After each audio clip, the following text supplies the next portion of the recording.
I'd love to switch gears a little bit and talk about content marketing more broadly. And maybe think of like a good framing might be like the different phases of content marketing as companies want to like invest in it. And so maybe we start in like the early days, like startups who are just getting going, they have some marketing program. Like, what are the first steps to kind of investing in a content marketing program? Like, where do you advise people kind of start that journey? Not right now.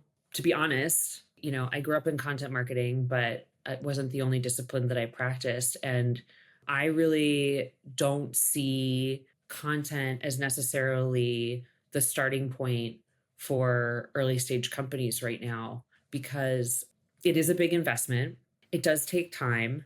And we're fighting with a few more variables right now in the form of like Google's still figuring out how to manage the fact that there's AI content now, causing some, I mean, you've seen it with the last two core updates, right? Some people are losing traffic who have good content on their site, right? So it's just like there's a lot of variables. So I don't necessarily recommend you start with content. I think that's a heavy weight for a company financially and from a staffing perspective. Also, a lot of the companies that came to us had started with paid distribution first and then came to us when they were like, okay, we want to make this sustainable. We want to build the engine behind this and make some of this organically. We don't want to feed the beast all the time. That was a really common reason why companies came to us. And so if I'm an early stage company, I'm like, what is the next milestone of growth I need to achieve to either make good on a promise to my investors or get me to that next round? It's like, start there and then think about what is the thing that will get me there in the timeline that I have.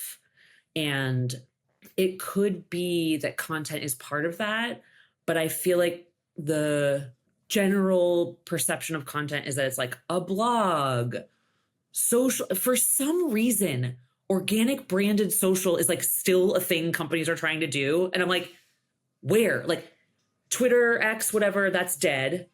You've got LinkedIn, Facebook, and Instagram. Like, you're not selling. I'm sorry, if you're a B2B company, like, you're probably not selling a lot on there. So it's like, I don't know why that's still a consideration, right? There's a lot of legacy still and what's considered content. Whereas, like, if I were going in, I'd be like, okay, we have to get to X, number of customers or by the state. Our CEO's super connected, right? Founder, like, knows a ton of people, already has a huge following. How can we leverage that? Say it's on LinkedIn, assuming. How can we leverage that through content? Like, the types of things that he's posting, the calls to action that he's putting into his post. Like, how can we sort of game that to bring leads in? How can we leverage him with things like small dinners with, especially if you're going after you're sort of focused on like, bigger type companies, doing like a really small curated dinner, getting everyone together, even thinking of some hand-to-hand combat stuff. Like, so for me, content would be a supporter in the strategy, but isn't necessarily that like, okay, we're going to go after these keywords and blah, blah, blah. It's like, sure, eventually, yeah, but I don't necessarily think it's where you start right now. It's a really good lesson. And we've been feeling that pain at Docker, that interesting dynamic, because we've invested in content really early and it's working now, but it has taken years, right? Like years to compound and grow and get there and get into a position where it's actually driving the leads. Yeah. But the founder led brand stuff at works. Lattice, right? Because you did that really successfully at Lattice and you're kind of used to it working faster. Yeah. No, it takes a long time. There's so much competition out there. It's just much more mature markets. It's so interesting. And the other trend I'm seeing, maybe, and this is maybe more for like a scaled company. So out of the startup zone, like, you have some traction as a company, is I feel like content strategies could become so much more multimedia. It's the blog and SEO, but then there's podcasts like this, there's YouTube, there's webinars, there's social, there's thought leadership. There's so much going on, right? This meme of, okay, build a media company at your SaaS company. Like, I'm curious how you think about that. Is that a good strategy that every company should go after? When should you do it? How do you sort of think about kind of that trend that we're seeing kind of in the content world? I'm like, if it sounds like a playbook, I'm not in for it. No. So yeah, look, I think the idea of a media company, certain companies becoming a media company makes sense. What I think about the multimedia thing is we're in channel transition. So like I said, certain distribution paths like social, organic social, even search aren't as effective as they used to be. You've got TikTok, YouTube and YouTube lives and shorts and all of that, like that whole YouTube ecosystem that does have its own SEO strategy that you can tap into and capitalize on. But the problem is, how do you get them from a video over to your product? And so I think, and same with a podcast, is like, sure, I remember going into Help Scout, and one of the first things Nick said to me was like, we should do a podcast. I was like, Nick, would you like to create an entirely new product that you then have to market and sell and grow an audience for before it's ever going to do anything for the business, right? It's like, you have to be clever in how you leverage these things for business growth. And it's not a direct line. And so what you need to understand is, like, it's kind of looking at your budget and timeline and determining, like, will this help me move the needle to the next place I need to go? Or is this something that I should prioritize once we get to this, like, we intend to hire on the marketing team or whatever? They bring in someone who doesn't just like make a podcast and put it out there.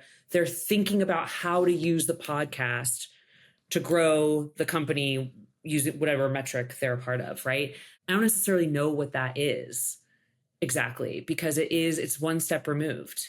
So like, one example of a company I know is like, they use their podcast to connect with potential companies that would work with them. So it's a biz dev strategy. They don't actually care how many people listen to it. They make sure it's good, but they don't care about distribution as much, because they're like, this is an intro. It's an in for us. That's the way they've leveraged podcasts.